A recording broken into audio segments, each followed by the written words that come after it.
nothing's really going to happen to you if you go to a different graduate program than the one you were intended to go to. Or you take 2 years off and you do something else that really excites you. This is kind of the message as well.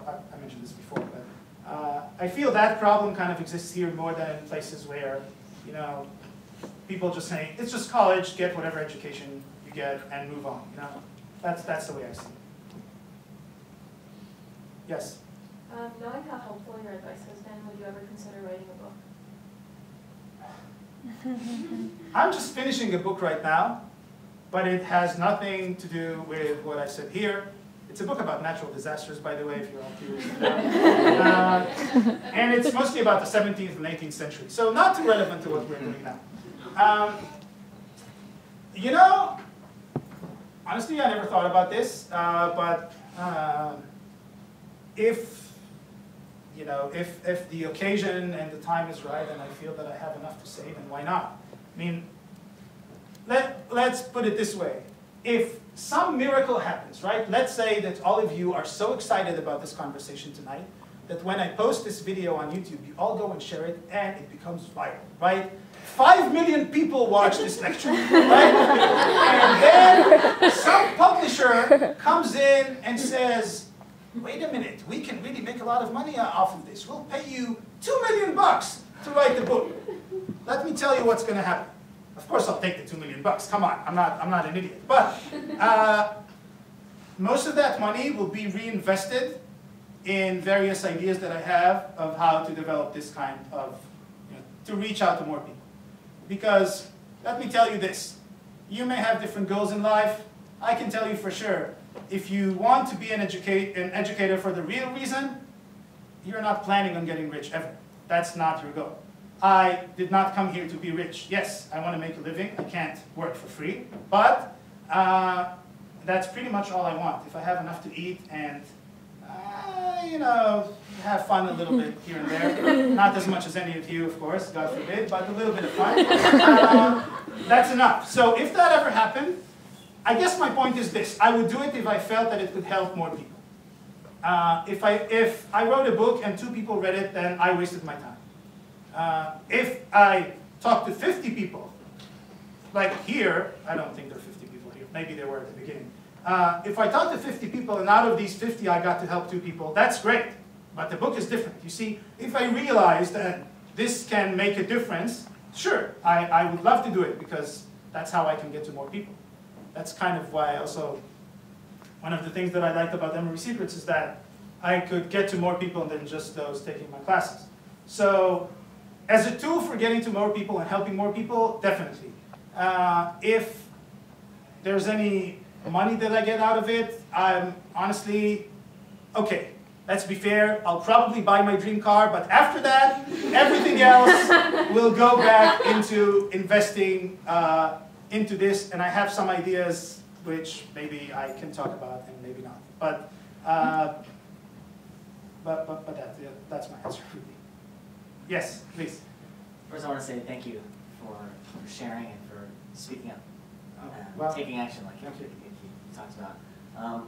I'm about to graduate, okay. And you told us a little bit about your story. Looking back, are there any of the things you did around in this age, college years, a little bit after college, that you would say, I wish I'd done that differently? It happens all the time. Yes, and some of these things have nothing to do with school, by the way. It happens all the time. But overall, I try not to do that, because I think that what I am today is a product of those experiences. And if I didn't have those experiences, I would be someone else. Now, I'm not insanely in love with myself, but I'm kind of okay with myself, So, so in a sense, yeah, go on. Well, we can learn from it. Say, I made this mistake, so you don't have to make it. Ah, that's a good point.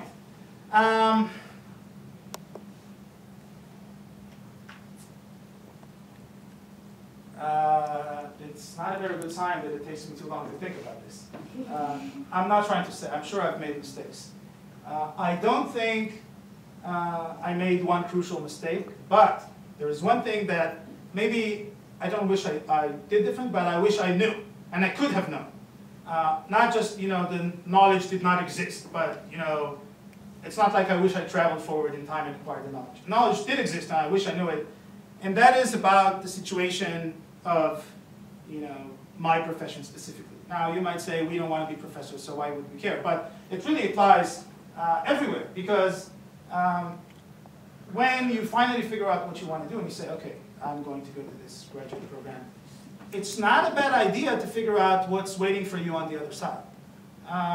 Especially if it's more than a 2-year commitment, 3 years, 4 years, 5 years, whatever it is. Now, of course, things change in 5 years. But you want to have people who will tell you the truth. You see, I went to Princeton for my PhD. I loved it there. I was born in Princeton myself, so to me it's like going back home. I'm a second-generation Princetonian. My dad did his PhD at Princeton also. So it was really like, I applied to several graduate programs, but my heart was set on Princeton. Once I got in, I didn't care about the other applications. But let me tell you this. I still did kind of the research, but the research I did before I applied was really just talking to people who are already in Princeton and also in love with the place. And what I wish I did was get more the perspective of people who just finished the program and would tell me, look, it's really tough out there with getting those jobs. Now, some of you read my earlier posts about that it took me 5 years to get, one of those permanent positions that provides job security and all that, and that's true. But if you think that, I know there's some professions where you can easily get a job, that's true. But the situation is a lot trickier now than it was, let's say, 5 years ago, right? So I would say that one of the things that I wish I did different was to do better research, because the information was out there. One of the people I talked to, one of my students, I was trying to remember who it was. That person is not here right now, but talked to me about graduate school. And she talked to me about a field in the humanities, and we had a good conversation, And at the end, I told her, look, you need to know what the reality is. It's going to be really hard to get a job. Slightly easier for you if you're a woman than a man. But still, it's going to be hard for you. In academia, yes, it's actually women are better off. But anyways, slightly better for you to get a job. But still going to be very hard. And I said, all you need to do is go into, I'm not saying don't do it. I'm saying go into the process with open eyes. Know what you're going into. And I sent her an article that I always send students who ask me about this. This is an article that's called Graduate School in the Humanities, Just Don't Go, where they tell you why it's a bad idea to do a PhD in the humanities for various job issues. That article was written in 2006. I was already in graduate school in 2006, but I wish I had read that article in 2006. And the fact is, the guy who wrote the article, he wrote the previous one about the same topic in 2003. I really wish I read that one in 2003 when I was looking for graduate programs. I'm not saying it would have changed my mind, but I did want to have that information. So doing the right research and also thinking about, don't say, oh, this is 3 years down the road, it's 5 years down the road, I don't know what's going to happen. It's not a bad idea to think about it. And I wish I had more of that information. That's one lesson that I learned. Yeah. Yes?